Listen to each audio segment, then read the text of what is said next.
Tunggul ametung ojo enak girang gemul tupet duwe pedang panguwasa ing tumapel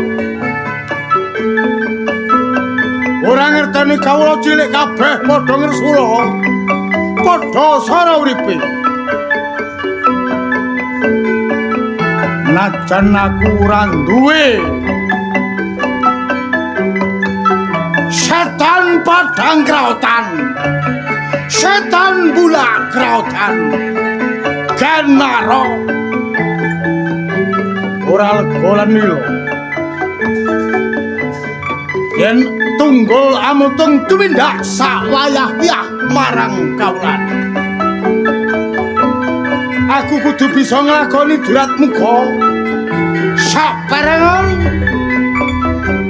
aku dadi kraman brandal maling donyane proto tumapel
Aja ngomong sing kaya ngono, Nduk.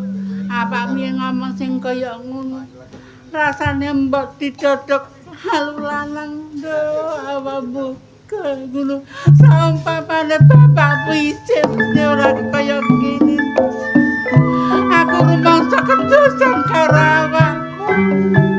Aku ora iso nyingani. Areng nyandang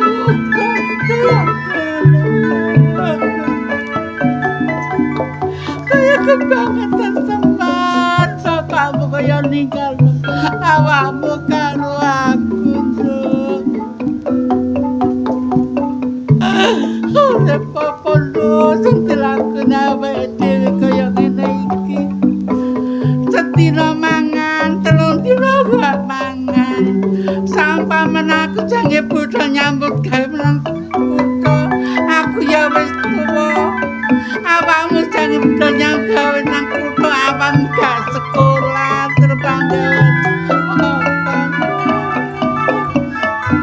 wis saya dilakoni ayo pancen urip sing kaya ngene mbak menapa meneh ana protek jarak awake dhewe bisa mulya nak yo awakmu celik wis mulya aja lali karo kok yo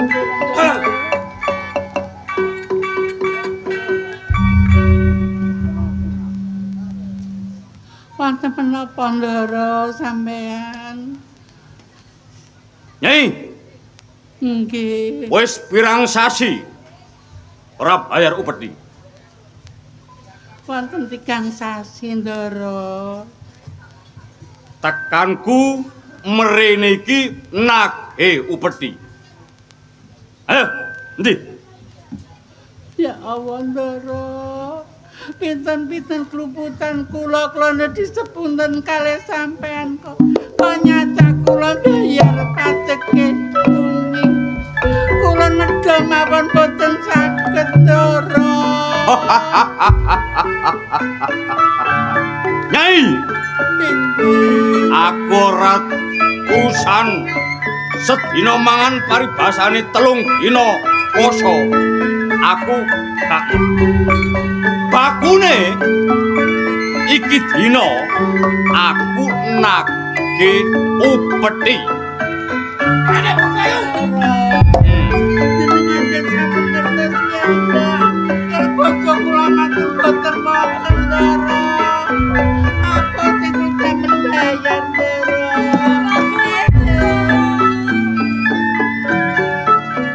Awakmu sik bocah cilik, ojo malo-malo. Yai, mangertenono. Negara mawa tata.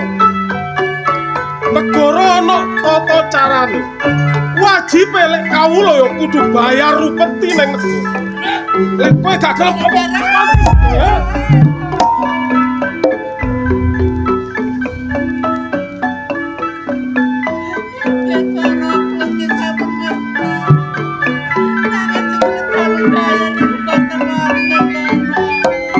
Nyai rungono bobong. Tak wene wektu sepasar. Nek ora iso bayar, bubukmu tak robono, tak bongkoi, tak seret, tak ae tondo. Jika bukti nang tumapel. Ayo, celati, mulai. Pasal. Eleo.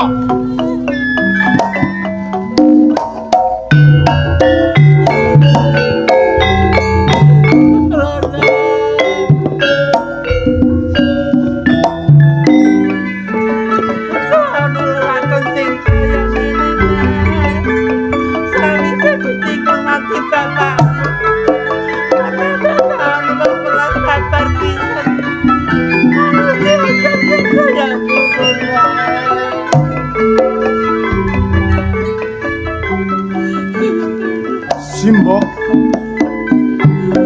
kowe udan tetangisan tak sawang saka njabane lawang. Ana masalah apa, Simbo?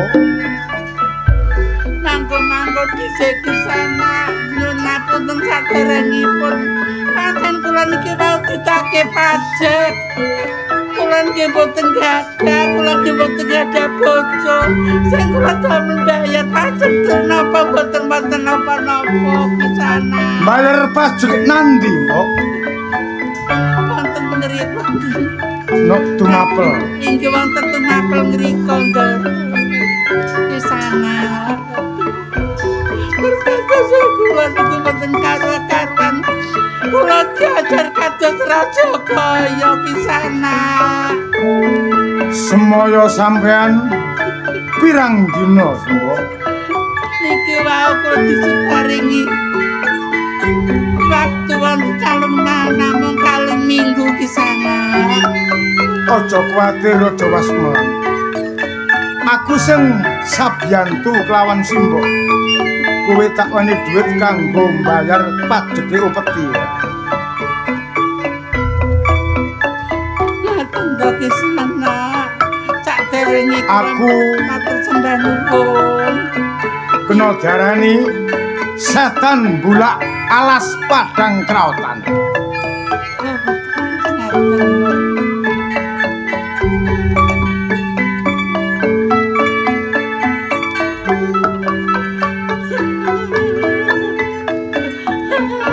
Tampan rondo. Kok menawa luwih weteng.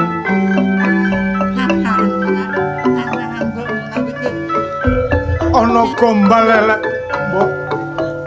Supaya rika bisa salin. Kedodok aluran nang jroning rasane atiku. Yen ana wong gak duwe kaya ngene dipaksa nganggo kaya ngono.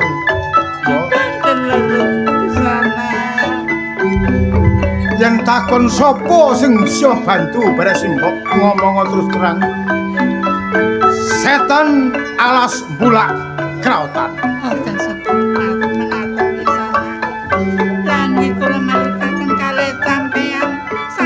Boten pernah kalih kula boten sanak boten kadang panjenengan kangge awe pitulungan kalian kula kisana. Terang-terangane, Mbok. Kenaro jenengku, Mbok. Walah Gusti Kenaro. Kula matur suwun sanget kalih sampean. Dene napa sampean welas kalian kula. Gusti Kenaro. Pandonga rika sing tak jaluk. Inggih. Muga-muga aku nemoni kamulyan. Kisana. Yen kula nyawang panjenengan menika tiyang sae. Mugi-mugi akhire panjenengan dados ratu. Kula dadi ratu, Mbok. Gusti. Matur nuwun, Mbok. Matur nuwun. Matur nuwun kalian si Mbok. Kula nyuwun pamit, Mbok. Nduk, sing hati-hati ya. Nggih.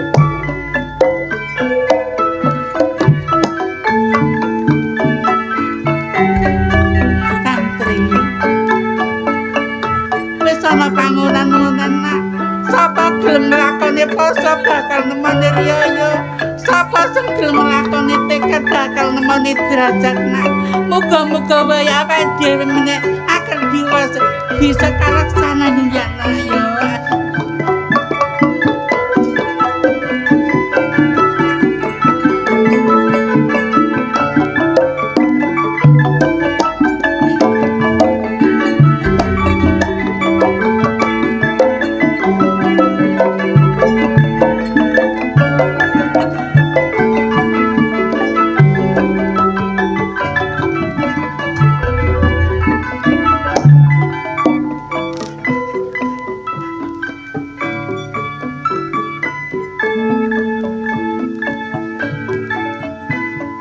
Pote wong nandhang kasmaran.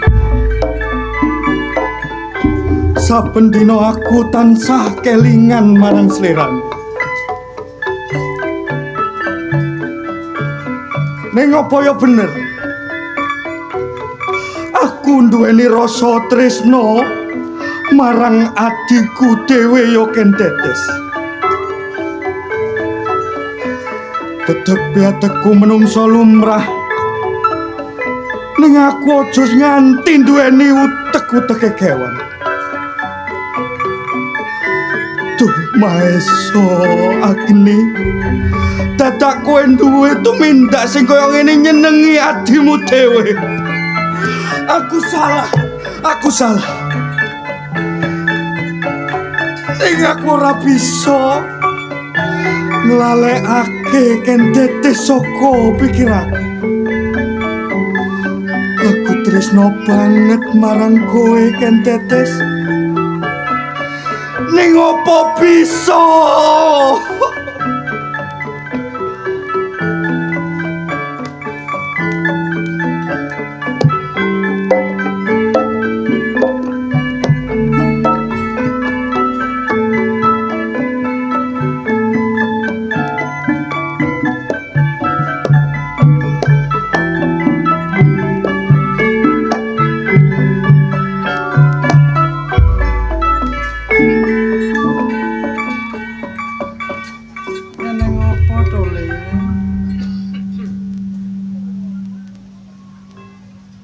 Didangu piyunge kok ora njawab. Ki ngono ngapa? Yung anggenku bingung lewang-lewung kaya ngene, Yung. Ora liya aku lagi nandhang kasmaran, Yung. Wong lanang nandhang kasmaran kan lumrahe, Dole. Ning aku iki ora lumrah, Yung. Mergo sing tak senengi ya adikku dhewe Kentetes. Apa bisa, Yung? Bisa. Kok bisa, Yung? Aku mbarek Kentetes iki sedulur, Yung. Dulur kandung. Rungokno aku tak cerita, Dole. Ning pas sewakan agung tumapel ning kuno eneng moncopat negara padha sowan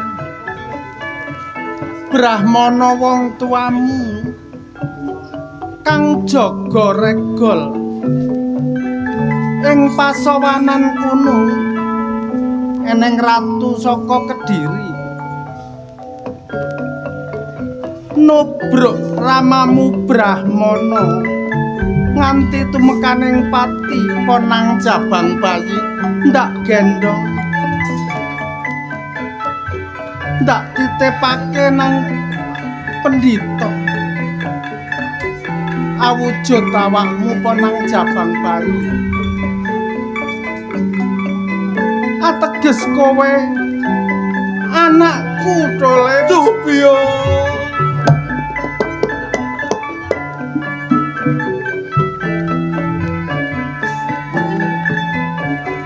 kowe karo Ari karo kan dedes utu dulur Dole kowe putraku ning kan dedes putraning pendhita kowe tak tetepake di Kulawentah wiwit cilik nganti tekan dewasa saiki umpamane kowe katresnan nandhang katresnan karo Ken Dedes ana benere iso Seneng banget rasane atiku Yung. Mula iku Yung, apa permasalahan iki iso tak critakake nang gone Ken Dedes Yung. iso Dole ning aja kesusu seneng-senengna dhisik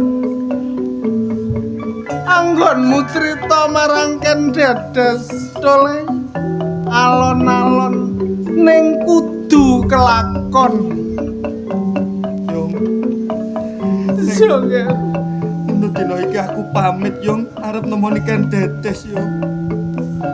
tenan apa piye Iya Yung. critakno sing bener budhal Dole Aku pamit ya Yung. Jonger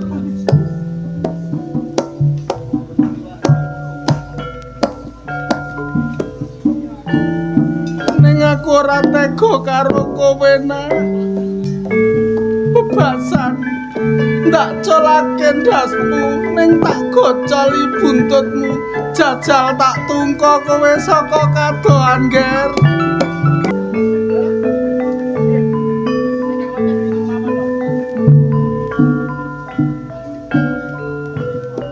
lagi nandang asmur marang priya sing kawit cilik dewasa bareng karo Maiso Agni ning apa ya bisa aku lan Kakang Agni sadulur tunggal bapa ning yo kene kenapa batinku iki ora bisa nolak yen aku duweni rasa tresno karo Kakang Agni ananging umpama rasa tresno iki tak pendhem rasane ora kepenak marang batinku apa ya perlu tak wedharake ning apa ya bisa Kang Agni Kowe ana ing papan panggonan kene arep nang ndi? arep goleki wong sing tak tresnani. Oh, padha barek aku ya arep golek wong sing tak tresnani. Mbok aja niru-niru to, Kang. Ora, Di. Aku bloko suto ngomong apa anane. Wonge iki tresno tenan lho aku karo pawongane. Apa ya sampean kaya ngono? Padha. Aku ya tresno tenan. Berarti wis duweni kesenengan liya. Sing kok tresnani iki ado saka kene. Apa cedhek, Di? Cedhek banget malah. Padha. Lah sing sampean tresnani iki apa ya cedhek? Cedhek saka kene, Di. Bocah saka ngendi? Ora liya sing tak tresnani kowe, Di. Aku, Kang. Iya. Dadi wong sing mbok tresnani iki aku. Ning semono uga aku ya ora ana telu loro mung siji tresno karo sliramu lho Kakang Agni. Ning apa ya bisa Sampeyan karo aku iki sedulur, ora bakal bisa to, Kang? Di, Heeh. ngertenono. Sejatine aku kelawan kowe iki dudu dulur. Loh, kok bisa ngomong dudu dulur iku piye? Apa nalar-nalarane mbok diceritakake karo aku? Ngene. Heeh. Nalika jaman semono ana pasewakan agung para macapat negara teka. Kanjeng Ramaku dadi Brahmana, njaga tapel wates. Heeh. Gak liya Kanjeng Ramaku ditabrak karo bangsa macapat negara. Njur, Bapakku tumekaning pati, akhirnya aku digawa nanggone Kanjeng Bapa. Diramut digulawentah ning kono bareng kowe. Tegese aku kelawan kowe iki duduk dulur. dadi tresnamu lan aku bisa kawujudan. Kowe kelawan aku bisa bebarengan, Di. Ning sepurane ya kan. Sepurane piye, Di? Kowe tresno marang aku yo tresno marang kowe, Di. Amarga tresnamu lan tresnaku ora bisa nunggal sawiji. Anane ora bisa nunggal sawiji.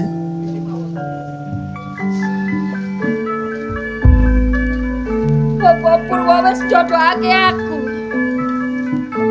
karo pawangan saka Kediri kang aran Wiraprana. Tuh kan teteh. Bisa nampa tresnamu kan. Buat rasaning batinku kan. Seneng aku krungu kowe tresno karo aku. Ning kahanane ora bisa.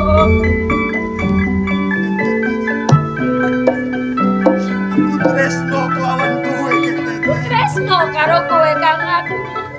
Boyo aja kaya ngono kan. Ora apa-apa. Yen kowe bakal dijodohke barek priya liya, ora masalah.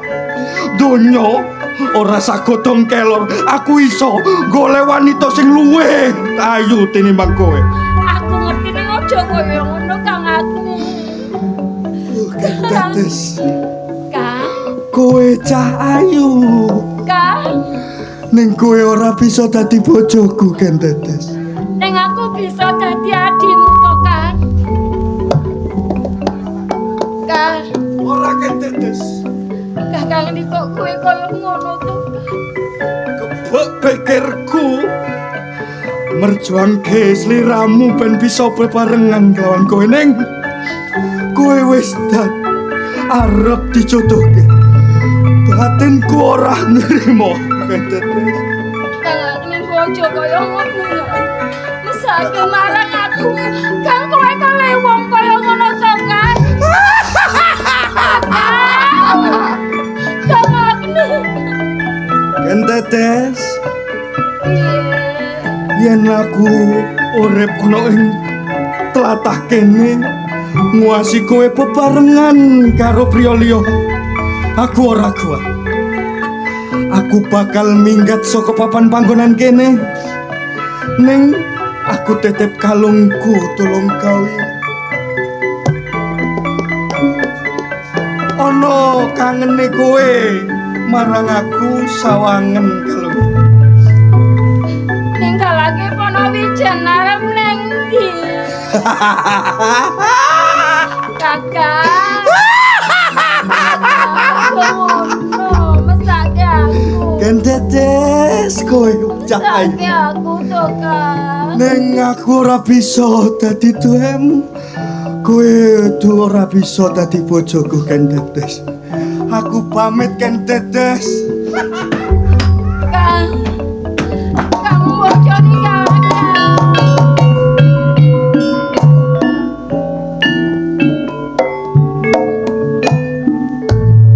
Bapak Purwo. Urip barengan karo Agni ana ing Ponowijen kok malah kaya ngene kedadeane.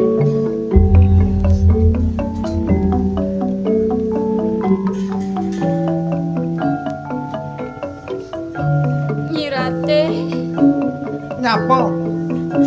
Jenengan kok mriki wonten kawigatosan. Seneng kowe nyawang. Nyawang panjangamu kaya ngono.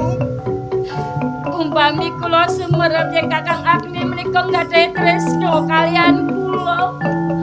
Kula mboten purun nampilah marang pira prana nyi. Nek kowe seneng, kowe malah kirang kumuyu. Boten nyi Rati, boten kula malah susah. Denan jangka tresnan nganti direwangi kaya ngono. Saking abote tresnane karo kowe.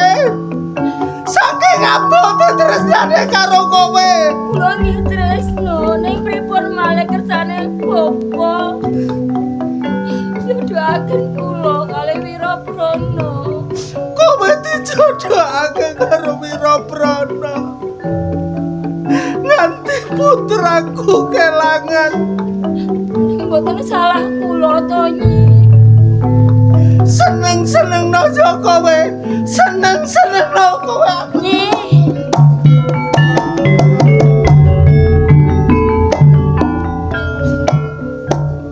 Abot tresnamu karo aku, Kakang Agni.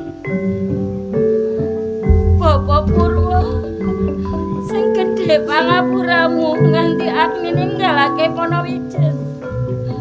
Kakang aku tresna kowe.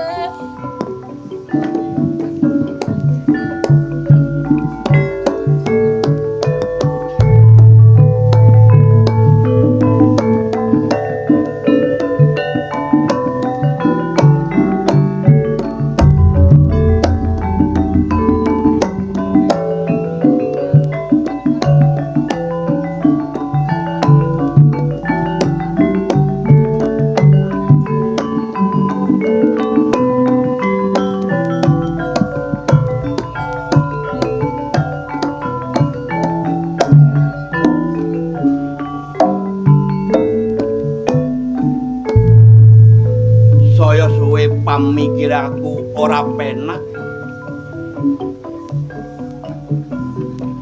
Angen-angen marang muridku sing tak tresnani.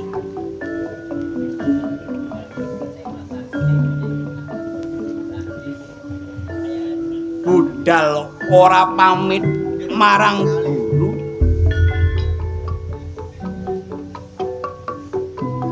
Ing tengah dalan engko ndang ana bebaya kang luwih gedhe niba nang aragane. Bobo, kula kang suwan, Bobo.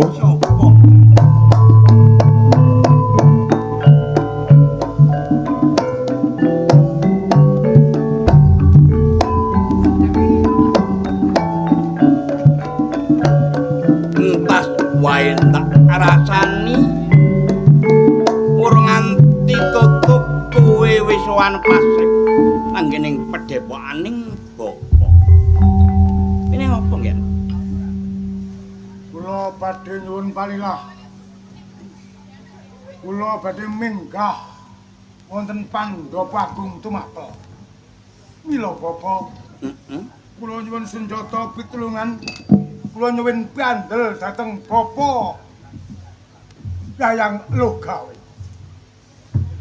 Bapa Logawe yen murid nduweni gegayuhan mosok bapa iki mung meneng wae. Nggih, Bapa ora jongger senajan kuwi duwe gegayuhan kang luwih gedhe mung bapa iki nyengkuyung marang anak murid. matur nuwun, Bapa. Ngene Ken Arok. Yen kuwe tak deleng isik kosong ing ragak. Kuwe kepinginan duwe Pasewangan Agung ing Tumapel. Nggih. Yen kuwe kosong yo ora penak. Bapa bakal maringi piyandelok utawa sing apik kuwi apa? Ngene, Nger. Kowe bakal tak weki japa lan mantra. Kula sumarah dhateng Bapa. Niat kula Bapa guru kula. Kowe bakal tak wehi pianggel utawa japa mantra pala cakra. Nggih, Lan aji lalimunan. sepindah Raja Kalacakra kaping kalih aji lelemunan. Limunan. Nggih, Bapa. Dadi tanganmu begarno le bakal tak wehi aji-ajining bapa pala cakra.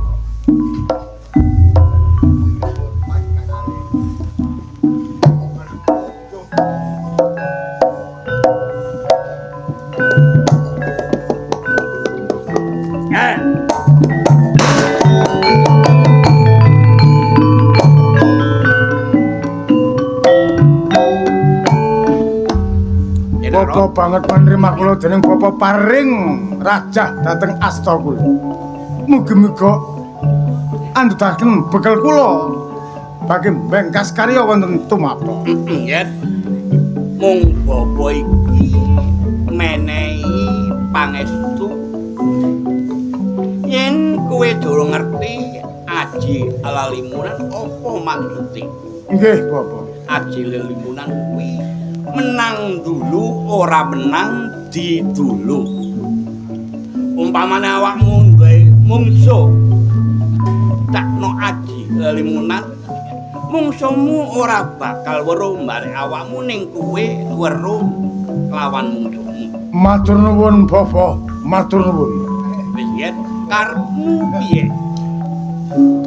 Mila saking punika kula sendakep suku tunggal saman tamaken aji panglimunan, Bapa. Iya, Nger.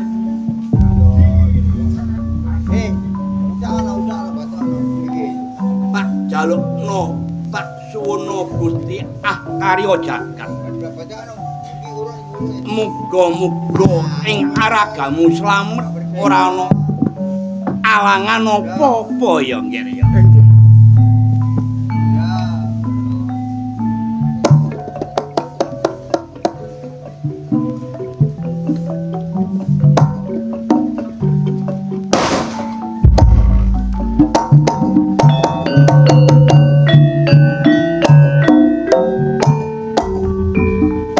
Bapa guru dayang logawe. Iya. Mugi Raja Kalacakra kali aji pangilman teng jiwaraga kula kangge njagi keselamatanku. Mbok menawa ing tengah dalan ana baya kang luwih gedhe, kuwi bisa mbok cakake le. Belengaken Kang Putra nyuwun tambahi pangestu. Pak ijene kaya banyu mili ora beda apa-apa. Kenaro, gegayamu luwih gedhe. Ning bapa iki nyang kuyung. Apa sebabe aku ngerti ing praja kumapel ya. Sak budalmu tak ideni kaya banyu mili kalis ing sambikala aja ana rubida apa-apa ya Kenaro.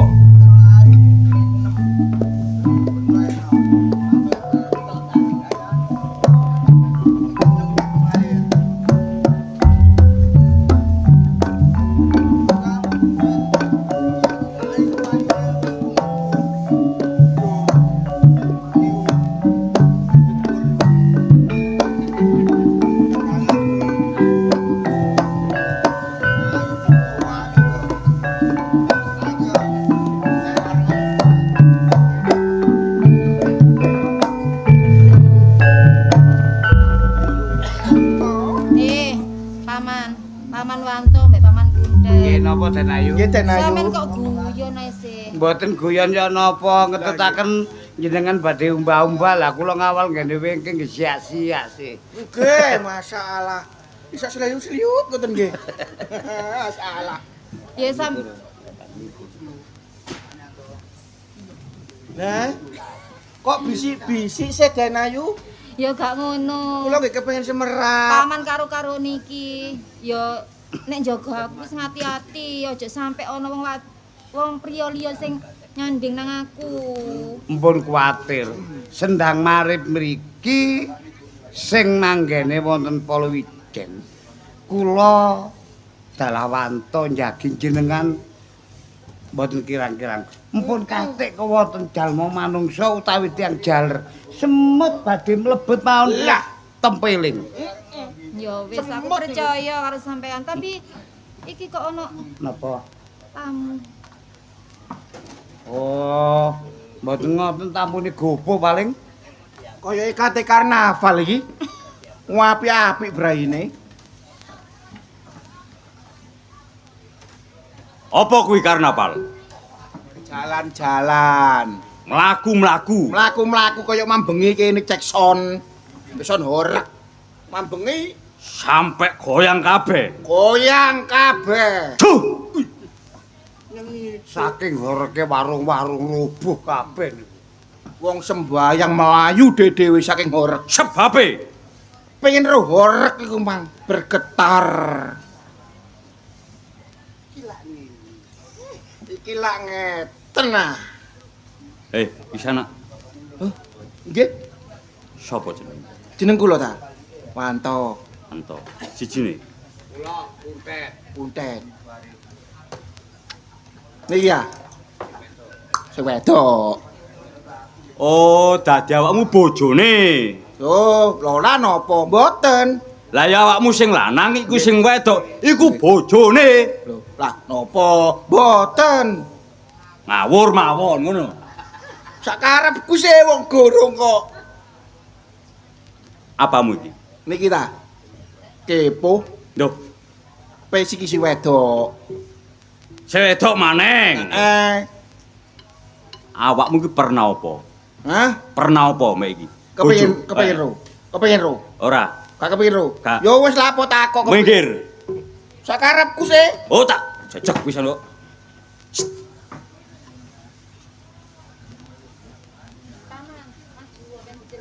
Maju. Ya bin serbin lho. Boyo geni. Boyo geni. Kon iki aja macem-macem. Iki boyo geni. Boyo geni potongane. Lah apa kok celuk Master Bin? Potongane kaya apa? Potongane kaya apa? Sakarepku. Oh ya wis. Nggih, njenengan. Lah napa? Kok tiyang ganteng-ganteng mlebet wonten mriki? Wis terus terang ae aku nguwasno saka kadohan. Nggih. Kok ana bocah lanang loro sing siji wedok. Kate lha apa? Berbuat apa jange? Walah wong ganteng tapi uteke kok utek ngeres. Kula niki ngeteraken Den Ayu Wulan badhe umbah-umbah wonten Sendang Marip mriki. Elek tanpa rupa niki putrine Demang. Dadi awakmu Kula abdi daleme. pembantu Boro Gedibal. Keset. Ut. Ya cok pisan ngomong dicangkep-cangkepno. Wani yo. Wani. Terus tujuan sampean mlebet wonten Sendang Marip mriki lan apa? Aku kepengin kenal karo bocah wadon iki. Kepengin kenal. Napa mboten semerap nek Sendang Marip ini dilarang keras seorang laki-laki masuk Sendang Marip? Orang ngurus. Ora setuju. Oleh. Awas hati-hati. Hati-hati, Neng. Ya wis tenang ae paman. Den Ayu, hati-hati. Senopati. Baenol. Cocok. Enak garapane. Salap. Us. Wah, was bosok karo. Anto bojone dhewe. Oh, tak idoni bosok ngono. Sapa kang dadi aranmu Cahyu? Kula. Wulan. Wulan. Cocok karo pasunyane. Jelase ngono. Wulan. Niki lho Pot, masalah. Terus terang ae. Aku kepethuk awakmu sepisan iki duwe rasa tresna. Tresna bare awakmu. Apa awakmu nrimo tresnaku? Sampeyan iku lho gak keliru ta wong sik ketemu kok wis ngomong tresno-tresno barang. Senajan sik kait ketemu tapi atiku iso dak duk nyawang awakmu. Tapi aku gak seneng. Gak seneng. Nek awakmu gak seneng, aku njaluk tulung nang awakmu. Sepisan iki ae. Wene ana andum madune katresnan. Apemu yo. Ngomong madune kok. Ayo, laden dilut ae. Pun derayu. Pun gelem. Aku tetep gak gelem. Gelem apa ora? Gelem. Gelem apa ora? Gelem apa ora? Ayo, laden ayo.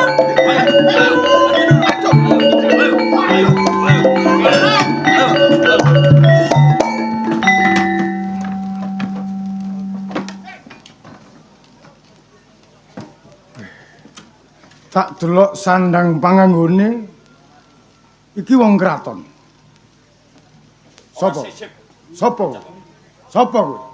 Senopati Kebo Ijo Teko negara ndi? Tumapel. Ing situ. Ngertenono. Aku Senopati Kuda Sempono. Sing situ. Kuda lumping. Senopati Hoyo Geni. Senopati Boyo Bajul. Kebeso. Kowe mesine duwe patuladan kang apik.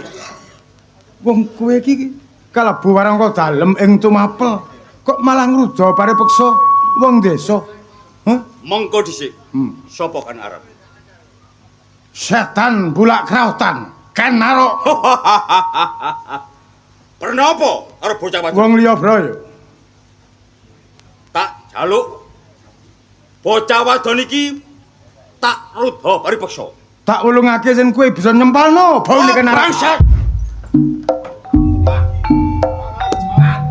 Yen aduta sing balung jeprete kulitmu badir tanpa guna. Ayo. Yen kowe kebak jama mantra, tamakno, tak tampane tak ungalku dadaku. Kenapa? Bukan kadang kataman jadi pamungkasku. Kak merohol tak sembah itri-itrimu.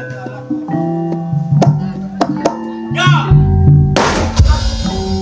Mati.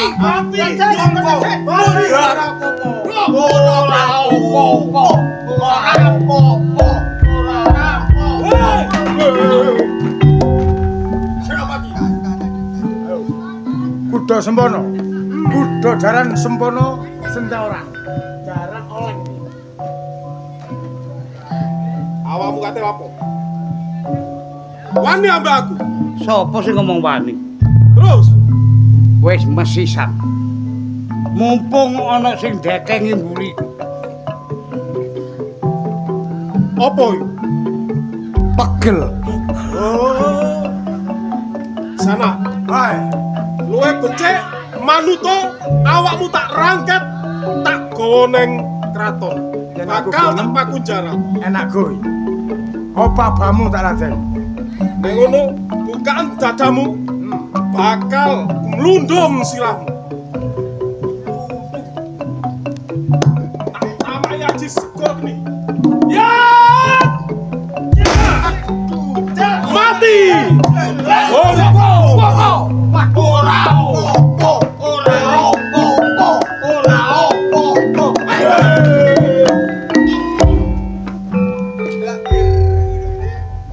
Ayo, petelon musuh aku.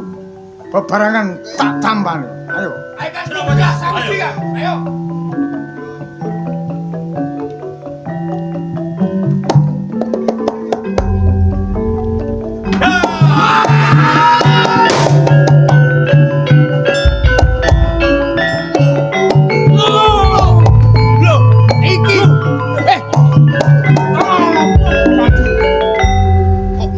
bedes belek.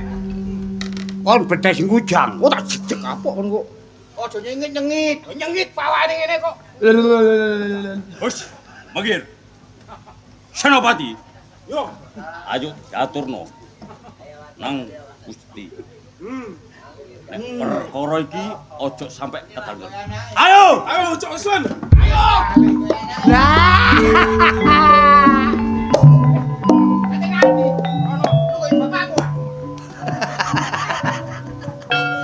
Wong syukur ngono ae kok. Nang gagah-gagahe. Den Ayu, Nggih, Paman. mila saking menika jenengan mawon ingkang atos-atos. Untung wonten ingkang nulungi. Lho, Den. Nggih, Den.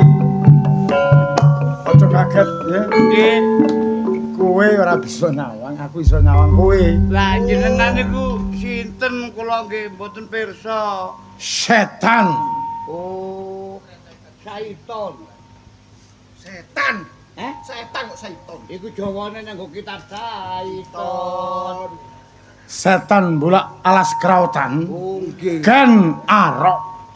Matur sembah nuwun panjenengan paring pitulungan dumateng Den Ayu Wulan. Kula nggih matur Oh suwun. Wulan. Nggih. Wulan apa bener yen kowe Fitri Palawijen? Nggih, leres. Ora nyono nek Palawijen ning bocah ayu. Lah nggih menika kula adine mawon heran kok. Oh. Kowe sik senggel. Nggih. Ki saumpama andon katresnan marang aku piye? Paman, ya apa? Lho, niku napa terus jenengan mawon kula namung abdi nderekaken mawon. Tapi kula niku wedi, soalnya dereng nate kenal e. Lho biasae tiyang SD nek ngeten niku wedi, tapi wedi mbon numan. Oh, ngoten ta. Wulan ning ora saiki. Enten ana ora gelis suwe aku bakal nglamar kowe. Iya?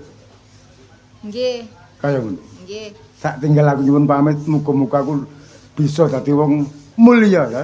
Nggih. Sing hati-hati, Pak Kang. Nggih, Pangestune tak jaluk. nggih. Den Ayu kate dilamar.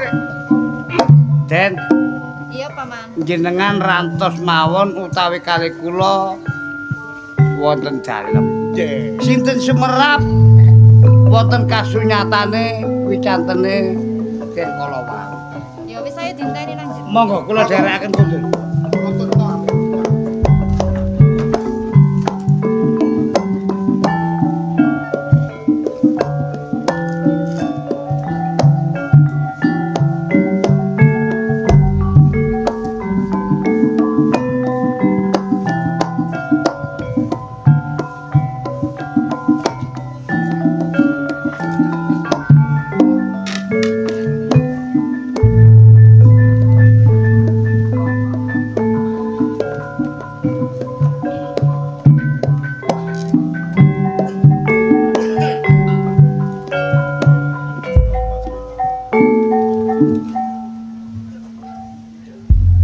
Paman Senopati Keboijo. Injih. Saha Senopati Kuda Pemono. Saha Senopati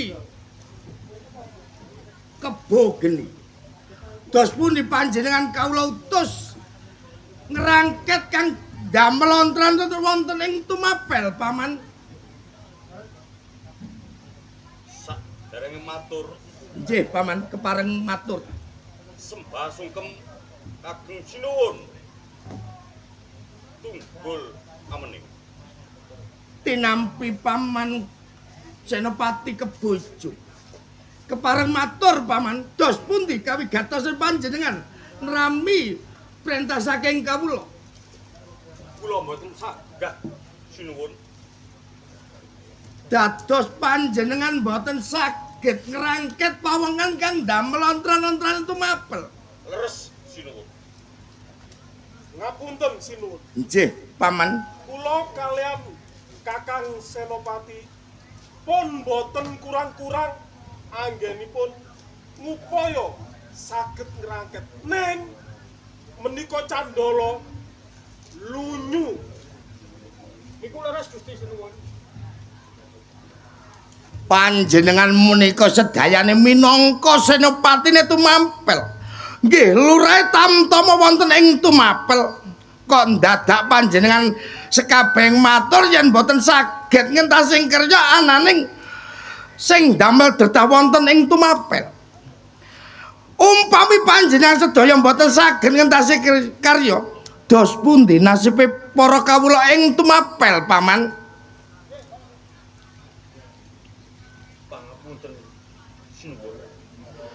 Yen mekaten panjenengan boten saged ngentasi karya, monggo dalan kula sing ngatasi.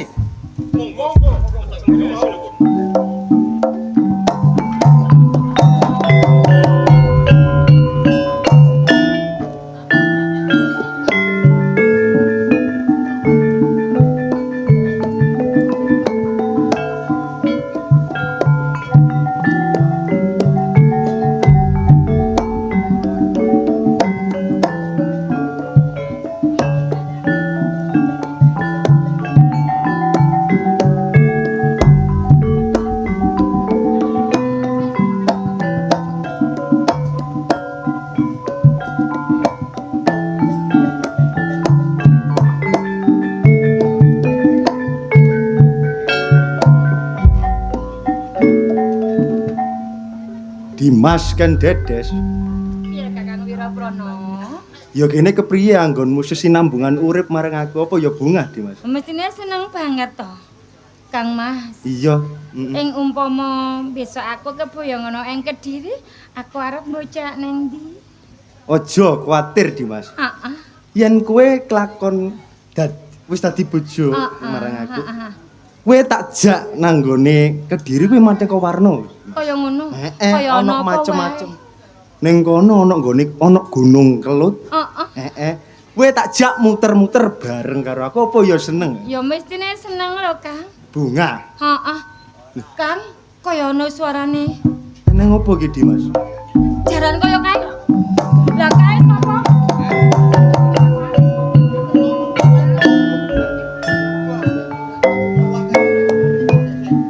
Mandek ki sana. Aku melok takon marang sliramu. Kowe kok mapak lakuku sejatine kowe iki sapa? Senopati saka Tumapel. Kebo ijo.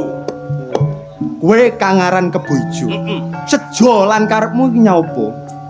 Aku ndruk bocah sekloron.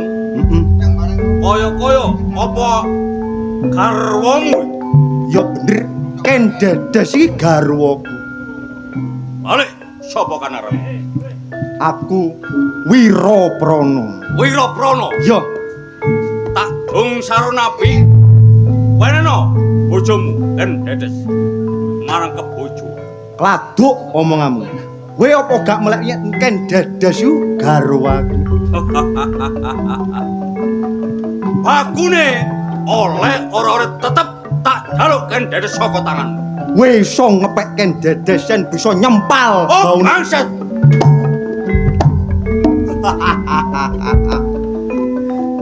Saiki adu to sing balung jeprete kulit percuma mubadir tanpa guna. Karepmu. Saiki ayo adu jaya kawijan. Sapa sing dadi sulami bumi? Ayo. Apa mantramu rapal aja sampe tumasuk ning jiwa ragamu. Sumbarmu kaya iso ndilat wesi abang bebasane. Ungalno dadamu. Aja ana sing tumpangso bebasane.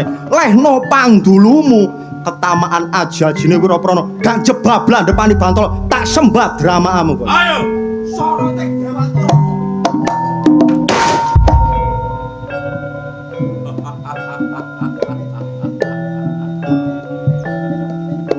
Bisana. Aku percaya panjenengan. Kowe wong sing nduk dengereng-ereng kebak japa mantra. Mumpung durung awakmu temakaning pati. Weno, Ken Dedes marang Kebojo. Ibarate petik tarung genti-genten ngabluk. Karepmu Saiki wayahmu sing ngabluk. bukan dadamu. Kertaman jadi pamungkasku. Kak merodor tak sembah idri dram. Tamakno tak tungali. Ya. Aduh.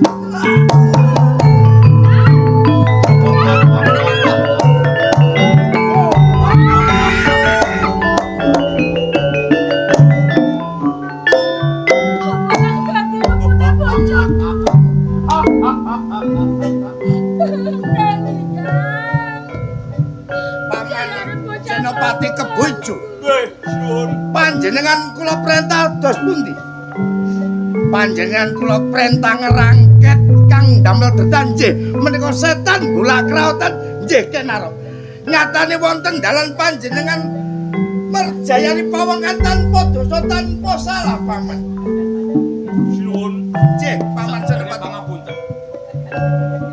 Endes menika gadah rumaos remen kali kula. Lah terus Larwane mboten nrimaken. jenengan perjayani Kula percaya. Cahayu.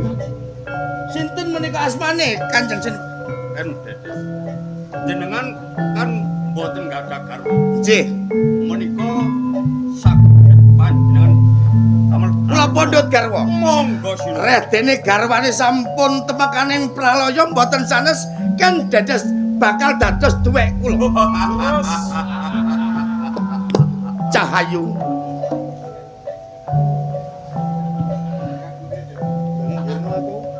Yen mekaten Senopati monggo jenengan rumat niki. Ayo.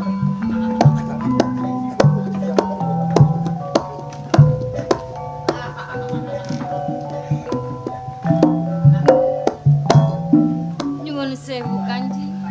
Panjenengan menika sinten? Cahayu. Yen sliramu durung mangerteni sapa sejatine aku, ora nela ya sing duweni jejuluk tunggul ametung sing duweni pedang panguwasana ing Tumapel. Tunggul ametung saking Tumapel. Iya Cahayu. Ngantos nduki ana ing Ponowijen. Lajeng mateni kalian bojo kula wonten kawigatosan menapa? Iku wis dadi sejolan karepku yen garwamu wis tumekaning pati ora liya kowe bakal dadi duwekku. Yen kula purun. Yen kula mboten purun. Ken Dedes. Kowe kudu mangerteni sapa sejatine aku. Yen wis duweni pangucap iku ana ibarat sabda pendhita ratu. Sapa wae bakal ora bisa nyelai apa kang dadi sabdaku. Ning kula mboten purun Kanjeng. Ken Dedes. Kahanan wis kaya mengkene kudu gelem kowe. Kula mboten purun. Ken Dedes, gelem apa ora? Mboten. Yen ngono, Senopati gawanen. Apa?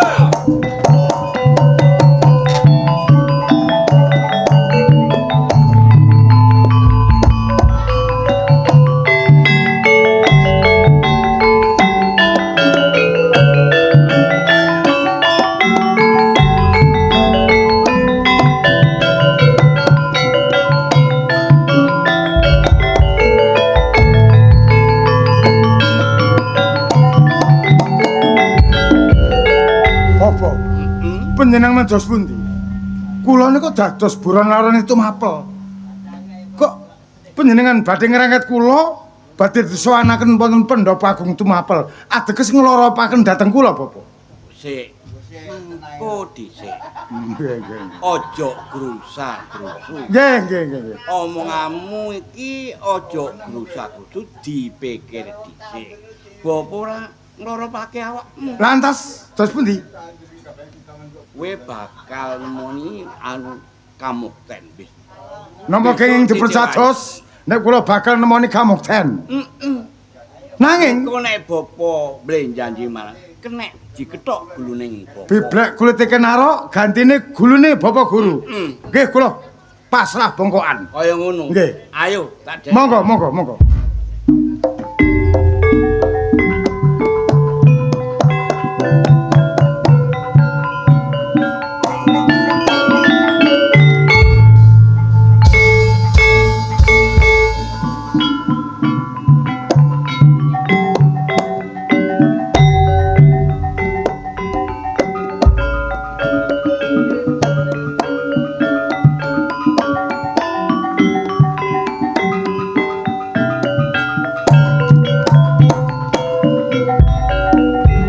Diajeng Ken Dedes.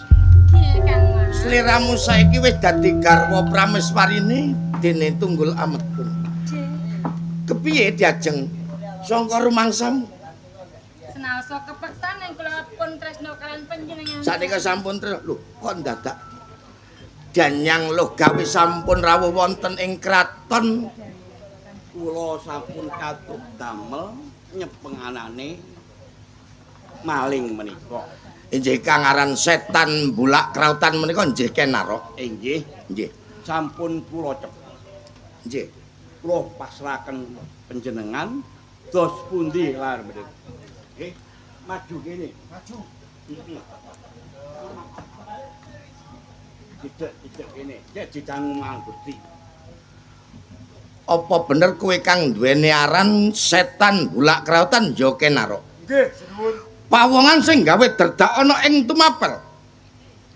Ing dina iki sliramu wis dirangket dening Bapak Danyang loh gawe diserahno marang aku. Kandhane Bapak Guru Piye? kula didadosaken punggawa. Kowe bakal didadekno punggawa ning Tumapel. Nggih. Ning kene Tunggul Ametung ora bakal nrimo kowe dadi punggawa. Kang Mas. Terus pundi Diajeng? Ngeten lho. Nggih. Nggih mboten saged panjenengan menika ngendika kados mengaten. Lho, menika kang damel kesro ing Tumapel Diajeng. Pun kecepeng kalian Dayang lo gawe. Nggih. Tentu mapel mriki lah nggih tasih butuh punggawa malih. Nggih, leres. Nggih. Menawi saged bengkas karya yen umpami wonten pemberontak ten nggene dalem tumapel saged dipun atasi kalian si Ken Arok. Jenengan percados. Kalian Ken Arok percados. Nggih percados. Bukti Yen kata mekaten nyoto. Ken Dedes kula manut napa kang dados kersa panjenengan Diajeng. Ditrami. Nggih. Jenengan sarujuk. Nek jenengan rami kula nggih nerami. Ken Arok. Nggih, Gusti Ayu. Aku nampa awakmu, ning aku nduwening syarat. Bebono menapa ingkang dados manahipun Den Ayu? Aku njaluk taman boboji kanggone aku. Bisa nggaweake?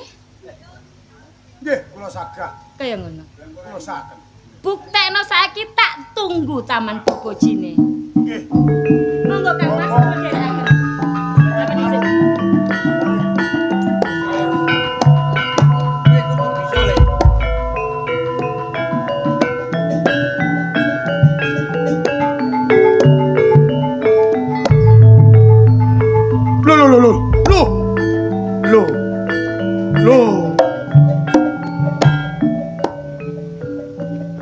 Munggah ning undak-undak aning pendopo nginceng jare katon betis kaya pune putih tenan.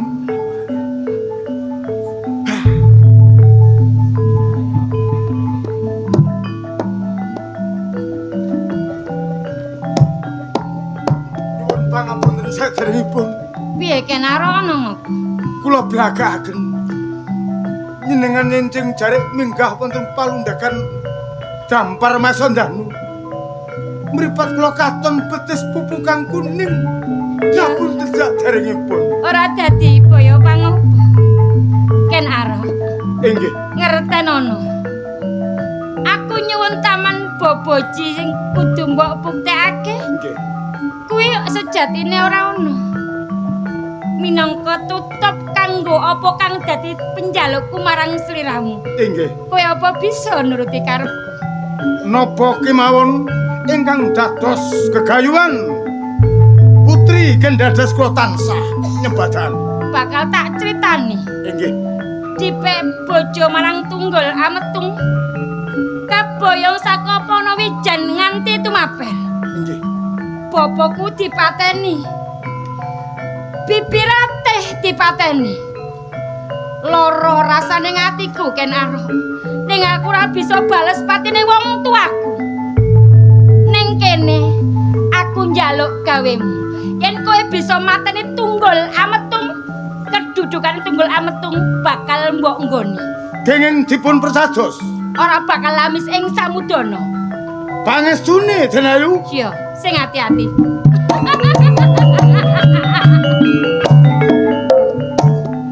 Tunggul Ametung. Kowe utang pati karo aku. Bibiku mbok pateni, bapakku mbok pateni. Ning saiki kowe bakal dadi mongsone Kenaro.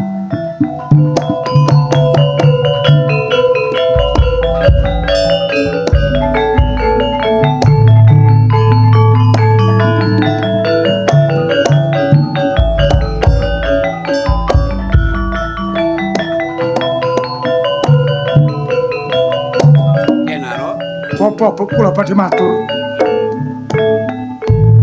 Kowe matur piye to, Le? Kula ngugemi kandhane Ken Dedes. Nggih. Mboten tresna kali Tunggul Ametung. Kula mboten gadah piandel pusaka napa-napa. Kula nyuwun dhateng Bapak. Bapak ora duweni apa-apa. Mok duweni wesi aji pulusan. Wesi pulusan. Niki damel napa? Lempengno nanggone Empu Gandring. Besok dadi piandelmu. Pangestunipun, Bapak. Sing hati-hati yo Kenaro.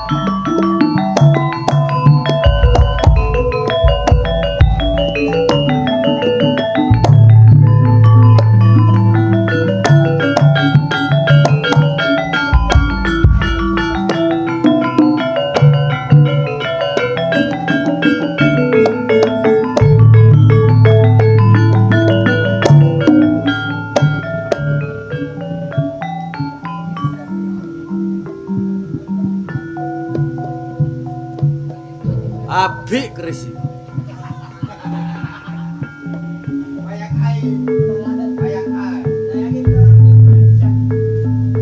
Petang puluh dino tapi gurung jangkep ejik 39 dino.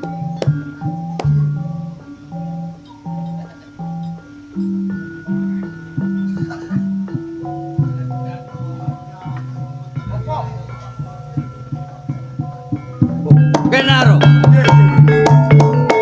Napa kula ndadosaken pusaka napa pun dadi? Pusakae wis dadi, cuma kurang titik. Kurang napane? Kacangan kalau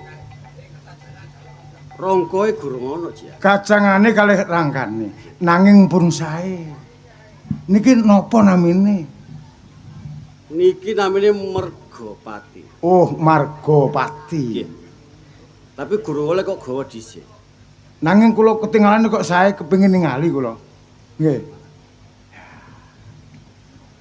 Tapi warangkone gurung ana, Jia. Warangkone delenten, kacangane delenten. Nggih. Minangka gantos warangkone ndika. Kenaro. Kowe gawa pusaka iku. Makane cepet turunan Kenaro.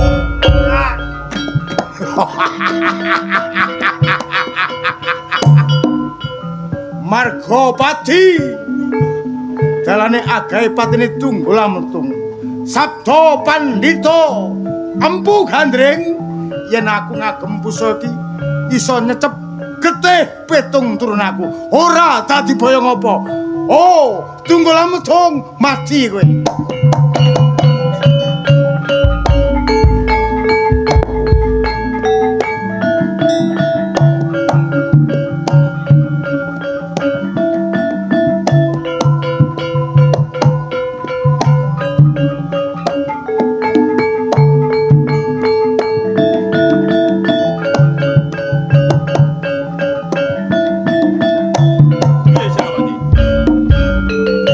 Awake dhewe ngabekti marang ngarsa ing nata ya kuwi Gusti Tunggul Ametung kudu iso ndudukno setya bektine dhewe. Bener.